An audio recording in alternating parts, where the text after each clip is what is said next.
అవా నీకు జగన్ డబ్బులు ఇచ్చాడా? అయ్యా ఆయనే ఇచ్చిండు నాయన 3000 మొన్న నెల 5కి 2000 ఇస్తున్నాడు, ఇప్పుడు 3000 ఇస్తున్నాడు. ఆయనే మాకు బిడ్డ. ఆయన జగన్ వల్ల మీకు ఏమైనా ఉపయోగం ఉందా? అన్నిటికీ ఉపయోగం ఉన్నది నాయన. కళ్ళకు అద్దాలు ఇచ్చిండా, ఇంకా డబ్బులు ఇస్తున్నాడా, వద్దా పింఛండు. నెల వచ్చేవరకు ఇంటికి వచ్చి ఇచ్చిపోతున్నాడు. సో జగన్ ప్రభుత్వం వల్ల మీకు అన్ని లాభమే ఉన్నాయా? అందరికీ లాభమే. నష్టపడ్డవాళ్ళు ఎవరు లేరు. భర్త లేనివాళ్ళు కానీ, ముసలివాళ్ళకి కానీ, భర్త లేనివాళ్ళు కూడా ఆయన వల్లనే బతుకుతుండ్రు. అన్ని విధాలా బాగుందంటావు? అన్ని విధాలు బాగుంది, ఏ వల్ల కొరవలేదు ఆయనకు. ఓకే. ఇంటికి రావడం బాగుందా? గత ప్రభుత్వంలో ఆఫీస్ మీద తెచ్చుకోవడం బాగుందా పెన్షన్?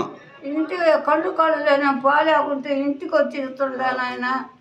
తెల్లవారి మంచం మీద ఉండగానే వాళ్ళే వచ్చి పిలిచిస్తుండరు. ఓకే, మంచిదవ్వా. కాబట్టి జగన్కు నీ తరపున మేము తెలియజేస్తాము. థ్యాంక్ యూ అవ్వ.